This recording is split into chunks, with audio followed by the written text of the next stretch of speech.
그때의 이스라엘에 왕이 없었고 단지파는 그때의 거주할 기업의 땅을 구하는 중이었으니 이는 그들이 이스라엘 지파 중에서 그때까지 기업을 분배받지 못하였음이라.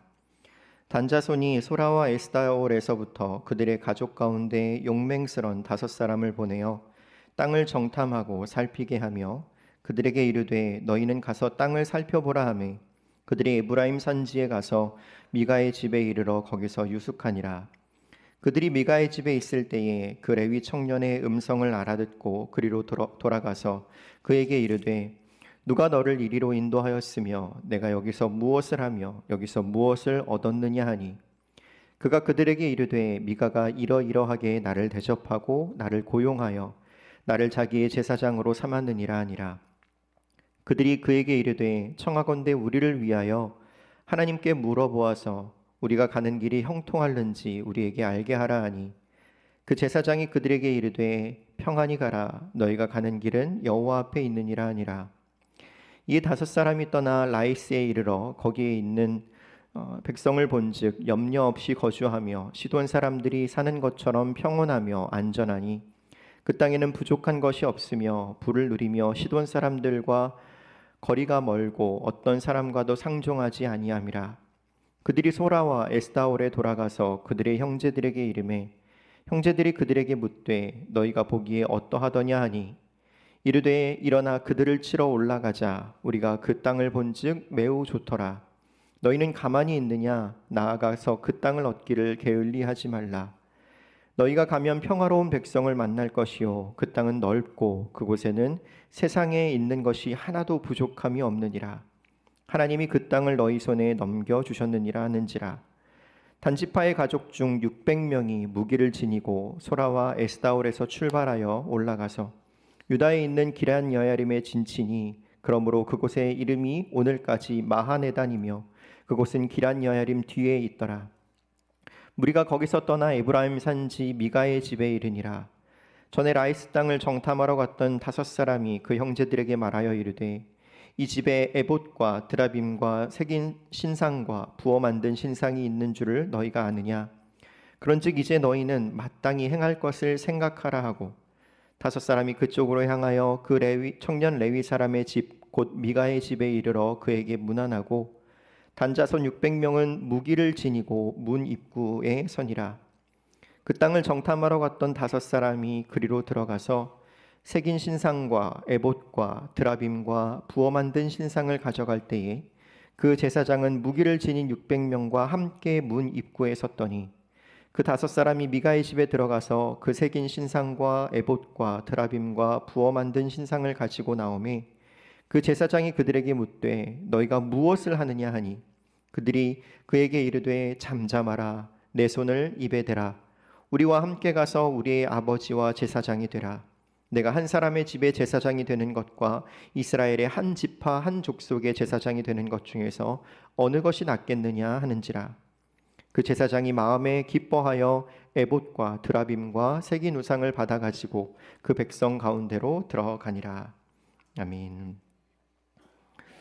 오늘 말씀을 시작하면서 지도를 좀 보고 시작하면 좋을 것 같은데요.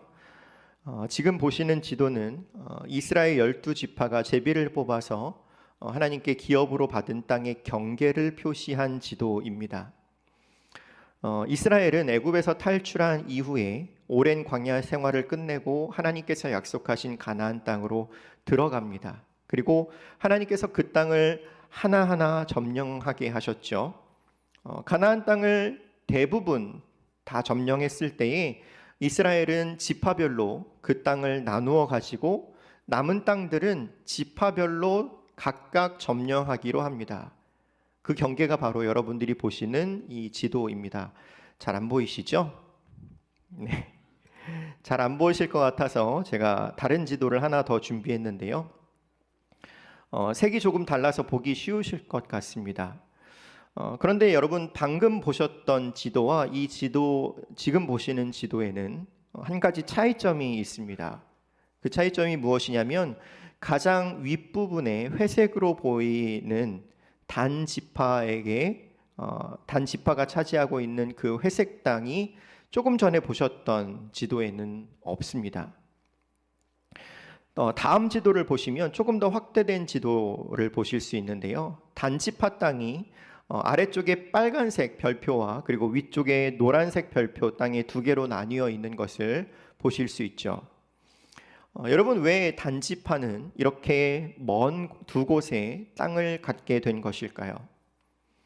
레위 지파를 제외한 모든 지파가 다 그렇듯이 단지파는 원래 하나님께서 분배해 주신 기업으로 받은 땅이 있었습니다. 그 땅이 바로 하단에 있는 빨간색 별표의 땅이었습니다. 민수기 33장을 보면 하나님께서 이스라엘 지파들에게 땅을 분배해 주시면서 하신 말씀이 기록되어 있는데요. 33장 51절부터 56절에 이렇게 말씀합니다. 이스라엘 자손에게 말하여 그들에게 이르라. 너희가 요단강을 건너 가나안 땅에 들어가거든 그 땅의 원주민을 너희 앞에서 다 몰아내고 그 새긴 석상과 부어 만든 우상을 다 깨뜨리며 산당을 다 헐고 그 땅을 점령하여 거기 거주하라. 내가 그 땅을 너희 소유로 너희에게 주었음이라. 너희의 종족을 따라 그 땅을 제비 뽑아 나눌 것이니 수가 많으면 많은 기업을 주고 적으면 적은 기업을 주되 각기 제비 뽑은 대로 그 소유가 될 것인즉 너희 조상의 지파를 따라 기업을 받을 것이니라. 너희가 만일 그 땅의 원주민을 너희 앞에서 몰아내지 아니하면 너희가 남겨둔 자들이 너희의 눈에 가시와 너희의 옆구리에 찌르는 것이 되어 너희가 거주하는 땅에서 너희를 괴롭게 할 것이요 나는 그들에게 행하기로 생각한 것을 너희에게 행하리라. 하나님의 말씀이었습니다. 하나님께서 명령하신 대로 단지파는 하나님께서 분배해 주신 그 땅에 들어가서 그 땅을 정복하고 거기에 사는 원주민들을 몰아내야 했습니다. 그런데 단지파는 그런 하나님의 명령을 따르지 않았어요. 사사기 1장 34절을 보면 이 단지파가 어떻게 행동했는지에 대해서 이렇게 설명합니다. 아모리 족속이 단 자손을 산지로 몰아넣고 골짜기에 내려오기를 용납하지 아니하였으며 결심하고 헤레스 산과 아얄론과 사알빔에 거주하였더니 라고 말씀합니다. 여기에 기록된 이 아얄론 그리고 사알빔이 바로 단지파에게 분배된 땅에 있던 도시들의 이름입니다. 단지파 족속들은 하나님께서 그들에게 약속하신 대로 내가 그 땅을 너희에게 주었으니 가서 점령하라 하신 말씀대로 그 땅을 점령해야 했습니다. 그런데 그렇게 하지 못하고 오히려 그 땅에 사는 아모리 족속에게 오히려 공격을 받아서 그들이 무서워서 산 위에 피해 있는 지경에 이르게 된 것이죠. 겁을 먹고 싸우지 않고 산으로 쫓겨나게 된 것입니다. 그래서 오늘 본문 1절을 보면 단지파는 거주할 기업의 땅을 다시 구하기 시작합니다. 하나님께서 주신 약속하신 그 땅을 빼앗기고 여러분 다른 땅을 구하러 간다는 게 얼마나 어리석고 답답한 일인가요? 그리고 그렇게 다른 땅을 찾게 된 이유에 대하여서 말씀하기를 이는 그들이 이스라엘 지파 중에서 그때까지 기업을 분배받지 못하였음이니라 라고 기록하고 있지만 이 문장을 원어의 의미를 살려보면 기업의 땅을 얻지 못했기 때문이다 라고 이해할 수 있습니다. 그들은 하나님께서 그들에게 주신 땅을 차지하지 못했습니다. 그래서 다른 땅을 찾으러 가기 시작했다라는 말이죠. 이처럼 단지파는 하나님께서 주신 땅을 차지하지 못하고 다른 땅을 찾아 떠납니다. 그래서 떠나기 시작한 곳이 어디냐면 여러분 2절을 보시면 소라와 에스다올이라고 기록하고 있죠. 여러분 소라와 에스다올 하면 생각나는 사람이 있으십니까? 삼손이 생각나면 참 훌륭하신 것 같습니다. 삼손은 소라 땅에 소라 땅에 살던 마노아 부부에게서 태어납니다. 그리고 사사기 13장 25절을 보면 여호와의 영이 소라와 에스다올 사이 마하네단에서 삼손을 움직이기 시작하셨다라고 말씀하고 그렇게 내려간 곳이 딥나라는 곳입니다.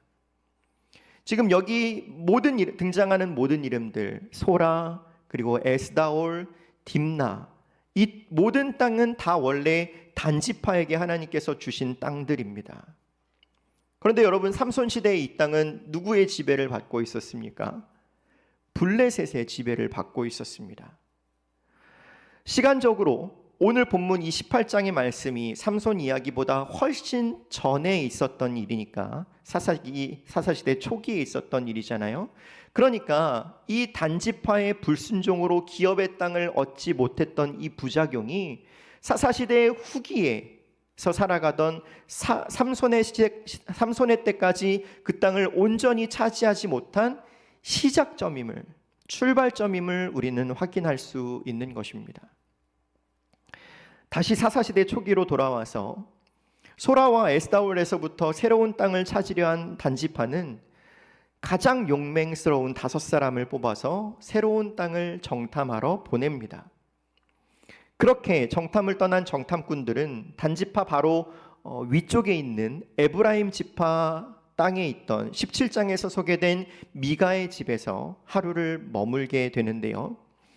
여러분, 17장에서 미가의 집에서 어떤 일이 있었는지, 그리고 미가가 레위 청년을 자신의 집으로 제사장을 삼았던 이 모든 일들을 잘 기억하실 줄 믿습니다. 그 레위 청년과 이 단지파의 5 정탐꾼 사이에 어떤 관계가 있었던 것 같습니다. 그래서 3절을 보시면 그들이 미가의 집에 있을 때에 그 레위 청년의 음성을 알아듣고 그리로 돌아가서 그에게 이르되 누가 너를 이리로 인도하였으며 내가 여기서 무엇을 하며 여기서 무엇을 얻었느냐? 라고 묻습니다. 정탐꾼들이 레위 청년의 목소리를 알아들었어요. 그리고 그동안에 어떤 일이 있었는지를 이야기를 나눕니다. 정탐꾼들이 이렇게 물었습니다. 네가 여기서 무엇을 하며 여기서 무엇을 얻었느냐? 여러분, 당연히 레위 지파 사람들의 역할을 알고 한 질문이겠죠. 네가 여기서 무엇을 하였느냐? 여기까지 어떻게 오게 되었고 네가 지금 여기서 맡고 있는 일은 무엇이냐? 충분히 물을 수 있는 질문입니다. 그런데 마지막 질문이 조금 불편합니다. 여기서 무엇을 얻었느냐? 라고 질문하죠. 여러분, 보통 교역자들이 새로 교회에 부임하게 되면 성도님들이 그런 궁금함을 가지실 수 있잖아요. 목사님, 어떤 부르심을 받게 되셨어요? 어떻게 우리 교회에 오시게 되셨어요? 이런 질문들을 할 수 있죠. 그런데 여러분, 교회에서 얼마 받으시나요? 이런 질문들은 보통 하지 않습니다. 이건 일반적인 질문이 아니라는 말입니다. 그런데 정탐꾼들은 아무렇지도 않게 네가 여기 어떻게 오게 되었고 여기서 무엇을 얻었느냐? 라고 묻는데 레위 청년도 그 질문에 아무런 거리낌이 없이 자연스럽게 내가 이러이러하게 나를 여기서 대접한다라고 들었고 그리고 나를 고용하여 내가 여기서 제사장으로 일하고 있습니다 라고 말합니다. 여러분, 이들의 대화 속에서 당시 그들이 가지고 있던 하나님에 대한 인식이 어떠한지를 우리는 엿볼 수 있습니다.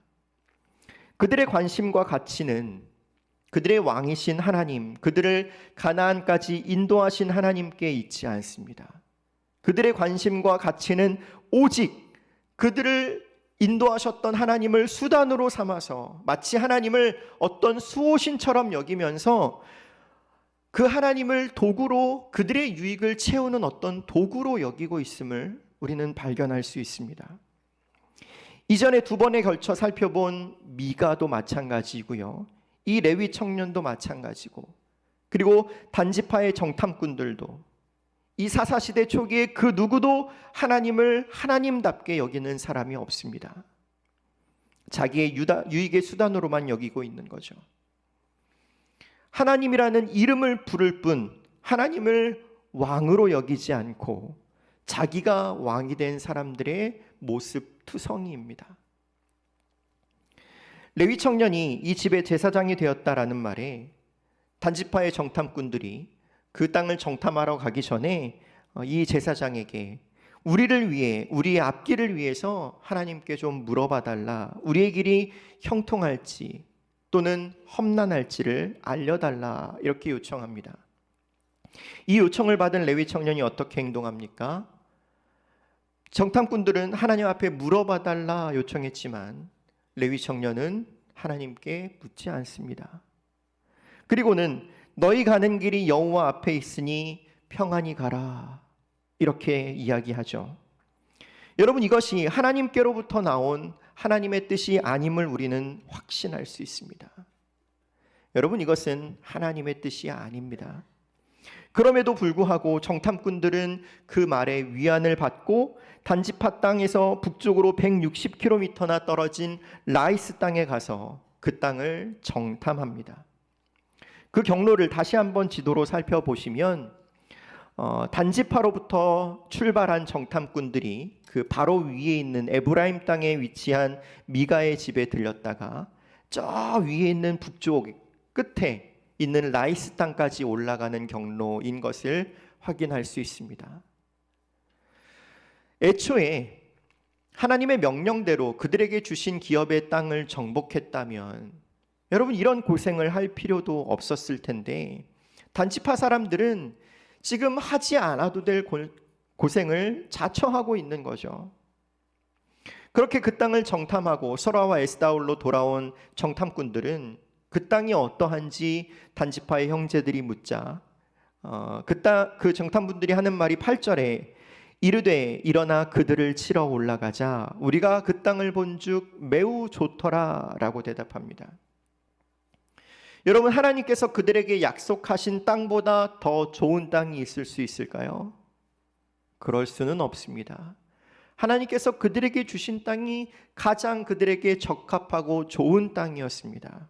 그런데 그들은 그들의 각자의 눈이 바라보는 대로, 각기 자기 소견에 옳은 대로 자기의 마음에 드는, 자기의 눈에 좋게 보이는 땅을 찾아가고 있는 것입니다. 사사기가 말씀하는 바 각기 자기의 소견에 옳은 대로 생각하고 행동하는 모습들입니다. 단지파 사람들은 라이스 땅을 점령하기로 하고 그 땅을 점령하러 올라갈 때에 다시 그 미가의 집을 다시 방문합니다. 미가의 집 앞에 이른 정탐꾼들은 함께한 단지파 형제들에게 이렇게 말합니다. 이 집에 에봇과 드라빔과 새긴 신상과 부어 만든 신상이 있는 줄을 너희가 아느냐? 그런즉 이제 너희는 마땅히 행할 것을 생각하라. 우리가 이전에 이 집에 들렸었는데 여기에는 에봇과 드라빔과 새긴 신상 2개가 있었어. 이제 너희가 뭘 해야 할지 알겠지? 라고 이야기를 하는 거예요. 여러분, 뭘 해야 할까요? 그렇게 말했다는 것은 우리가 이걸 가져가야 돼 라고 말하는 것입니다. 왜냐하면 그게 있어야 라이스 땅을 정복할 수 있거든요. 그들의 생각에. 여러분, 그런데 과연 그걸 가지고 가면 그 땅을 정복할 수 있고 그게 없으면 그 땅을 정복하지 못하는 겁니까? 그렇지 않습니다. 그건 그냥 사람이 만든 물건일 뿐입니다. 그런데 그들은 그것을 가져가야만, 그것을 어떻게든 내 것으로 만들어서 그것을 의지하고 가야만 그 땅을 얻을 수 있다고 생각하는 것입니다. 하나님은 전혀 안중이 없고 왕이신 하나님을 전혀 생각하지 않는 모습입니다. 에봇이 제사장의 옷으로서 하나님의 뜻을 묻는 도구로 사용되기는 했지만 이 미가의 집에 있었던 에봇은 오히려 그 집에 있으면 안 되는 것이었습니다. 드라빔과 신상은 미신적인 요소를 가지고 있는 대표적인 물건임에도 불구하고 단지파 사람들은 그 라이스를 점령하는 데 있어서 그 물건들의 힘을 빌리고자 한 것입니다. 제사장이 입었던 에봇, 그리고 뭔가 지켜줄 것 같은 눈에 보이는 그 우상들을 가지고 있으면 안전할 것 같다는 그 미신적인 신앙, 하나님의 이름을 망령되이 여기고 자기의 기준대로 자기의 인생의 왕이 되어버린 자들의 모습이 바로 이런 모습들입니다. 그리고 그것들을 취하는 방법 역시 하나님을 왕으로 섬기는 자들의 모습이 아닙니다. 마치 깡패들이 약한 사람들의 돈을 뺏듯이 협박해서 그것들을 빼앗아 나오죠.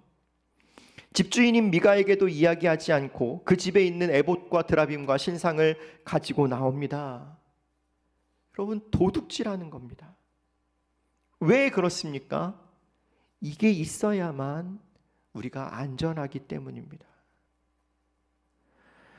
그리고는 문 입구에 군사 600명을 세워놓습니다. 여러분, 이것이 무슨 행동입니까?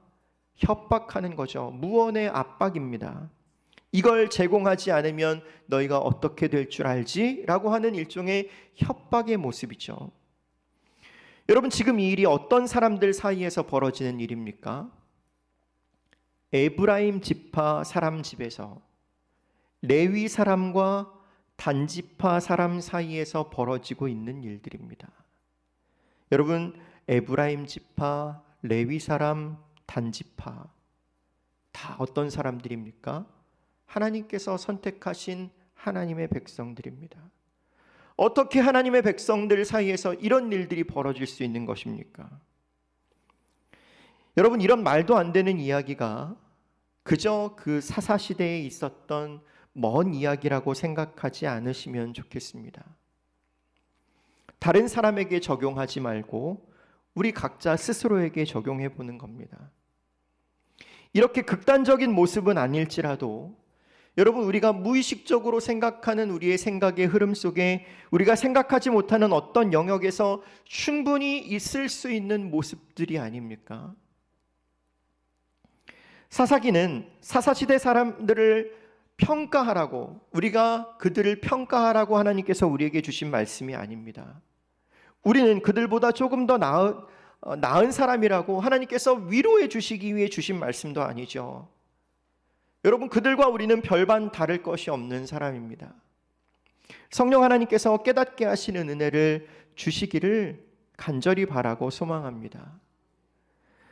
정탐꾼들은 거기서 그치지 않고 그 라이스 땅을 점령하러 가는데 이 레위 청년을 데리고 가려 합니다. 라이스를 빼앗기 위해서 사용할 수 있는 모든 수단들을 다 사용하고 있는 거죠.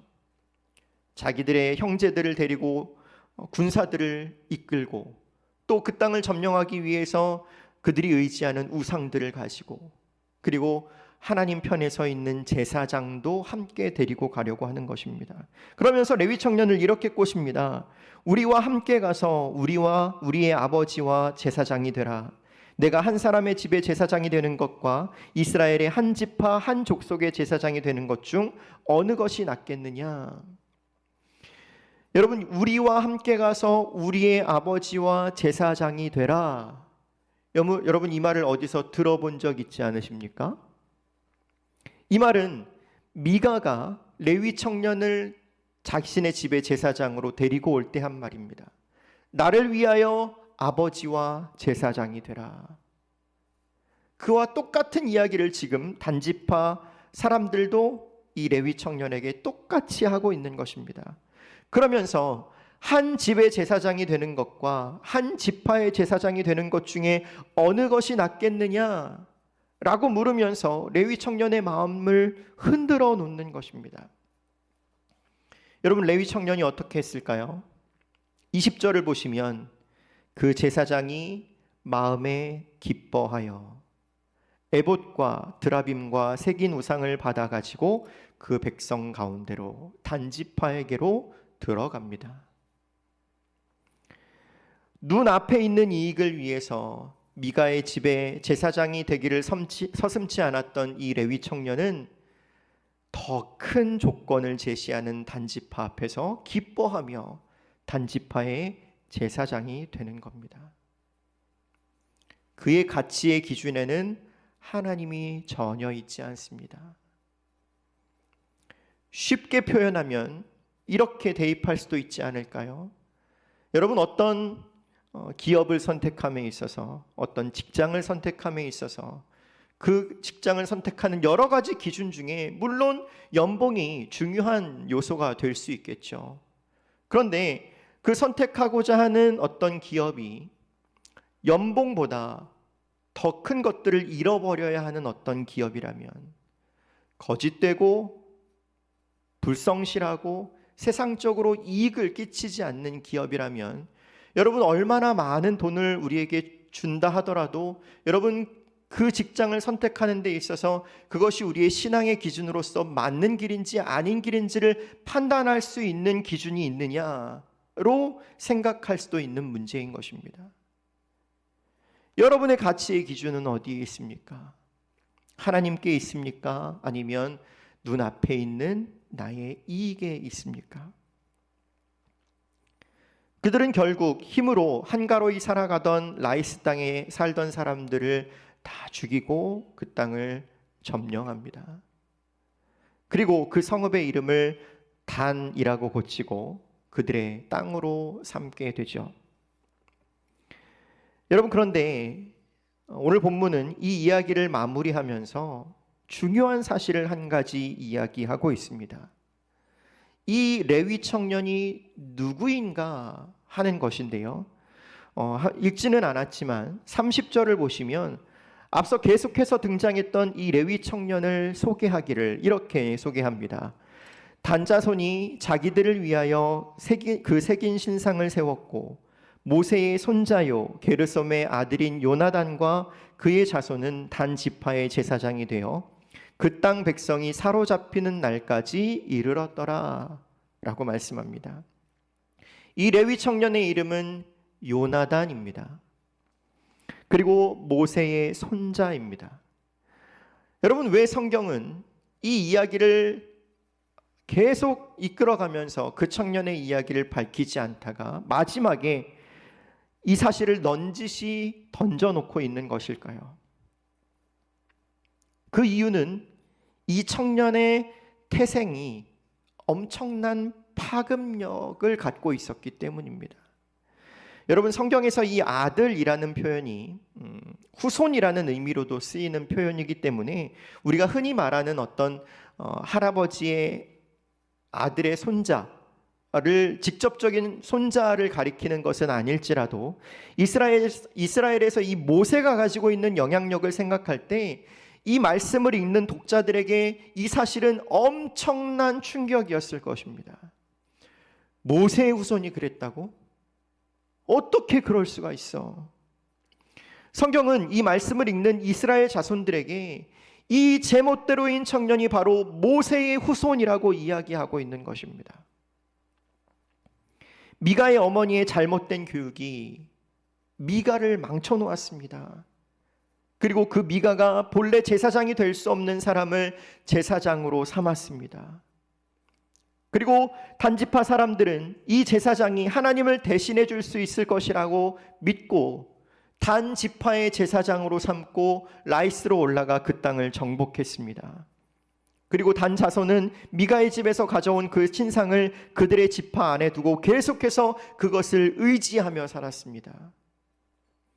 여러분, 이 모든 것이 자기 소견에 옳은 대로 행한 결과임을 우리는 깊이 생각해야 합니다. 31절 말씀을 보시면 하나님의 집이 실로에 있을 동안에 미가가 만든 바 새긴 신상이 단 자손에게 있었더라 라고 말씀하죠. 여기 이 하나님의 집이 실로에 있을 동안에 라는 표현에 대해서 데이빗 킴치라는 학자의 말을 빌려 설명하면 나중에 사무엘상에 보면 하나님의 언약궤가 블레셋에게 뺏기는 장면을 여러분 잘 알고 계시죠? 그때 블레셋에게 계속 패하는 상황 속에서 이스라엘 장로들이 요청하기를 우리가 계속 블레셋에게 지고 있으니 실로에 있는 여호와의 언약궤와 제사장인 홈니와 비느하스를 데리고 오자라고 요청하는 장면이 있습니다. 본문 31절에 이 하나님의 집이 실로에 있을 동안에 라는 표현이 바로 그 사무엘상 4장에서 블레셋에게 언약궤를 빼앗기기 전까지를 의미하는 것이라고 데이빗 킴치 학자는 설명하고 있습니다. 보통 사사시대를 350년에서 400년 정도로 보는데요, 그 오랜 시간 동안, 지금 오늘 본문은 사사시대 초기이고 사무엘상 4장은 사사기 끝부분이잖아요. 그 몇백 년의 시간 동안 이스라엘의 가장 바닥 중에 하나로 평가되는 홈리와 비느하스 때까지 미가가 어머니에게 훔쳐서 그 돈으로 만든 그 신상이 계속해서 그 단지파 안에 가운데 있었다라고 성경은 말씀하고 있는 것입니다. 얼마나 가슴 아픈 일입니까? 그런데 성경은 이 모든 것의 시작이 무엇이었는가? 오늘 본문 1절에서 이렇게 말씀합니다. 그때에 이스라엘에 왕이 없었다라고요. 하나님을 왕으로 모시지 않고 각자 자기의 소견에 옳은 대로 살았다.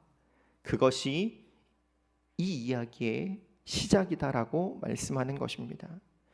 여러분, 그들에게 왕이 없었습니까?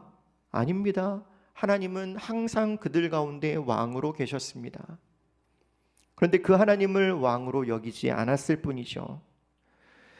여러분, 한번 잘 생각해 보시기 바랍니다. 백성은 언제 가장 안전하고 평화로울 수 있을까요? 백성은 왕의 통치를 받을 때 가장 안전하고 평화롭습니다. 그 왕이 완전한 왕이라면, 선한 왕이라면 더없이 두말할 나위 없죠. 그 백성들은 너무 평화롭고 안전할 것입니다. 하나님이 그들의 왕이 되시는데 그들은 그것을 거부했습니다. 이스라엘은 언제나 스스로 왕이 되고자 했고 스스로의 힘으로 그것들을 자기들 앞에 놓인 문제들을 해결하려 했습니다. 하나님께서 그들에게 약속하신 분배받은 땅을 거부하고 그들 스스로 그들 나름대로의 방법으로 다른 땅을 찾아 떠났습니다. 아주 어리석은 행동입니다. 자기 힘으로 해결할 수 없자 미가는 어머니의 돈을 의지했고, 미가는 우상과 제사장을 의지했고, 출애굽을 지휘하던 모세의 손자 모세의 후손 레위 청년도 마찬가지로 자기 눈앞에 놓여있는 돈을 더 의지했습니다. 단지파는 어떻습니까? 그들도 우상과 제사장을 의지하기를 원했고 자기 소견에 옳은 대로 행했습니다. 그런 그들의 이야기는 사사들의 이야기를 넘어 사무엘 시대 직전까지 계속해서 지속되었습니다. 여러분, 성경에서 이 단지파의 결말이 어떤지 아십니까? 단지파는 성경에서 일관적으로 부정적이게 묘사됩니다. 사사기 1장에서도 처음에는 유다 지파의 승리로 그 가나안 정복 이야기를 시작하면서 마지막에는 단지파의 실패 이야기로 마무리를 합니다. 첫 사사였던 유다 지파의 온니엘을 아시죠? 온니엘은 굉장히 훌륭한 사사로 성경이 기록하고 있지만 마지막 사사인 단지파의 삼손은 가장 형편없는 사사였습니다. 요한계시록 7장에 보면 구원받은 인침을 받은 자의 목록에도 단지파는 빠져 있습니다. 단지파의 이름을 찾아볼 수 없습니다. 여러분, 이것이 바로 하나님을 왕으로 모시지 않는 자들의 결말입니다. 사랑하는 성도 여러분, 곰곰이 한번 생각해 보시기 바랍니다. 우리는 얼마나 하나님의 통치를 바라고 있습니까? 우리는 하나님의 통치를 받을 때 가장 안전하고 평화롭습니다. 그런데 당장 내 눈앞에 그 결과가 보이지 않으면 그 하나님의 통치보다 내 나름대로의 방법과 내 나름대로의 생각과 고집을 더 의지하려는 모습이 여러분 과연 우리 안에는 없습니까? 다윗이 종종 기도하는 내용 중에 주의 얼굴을 내게서 숨기지 마옵소서 라고 하는 기도의 내용이 있습니다.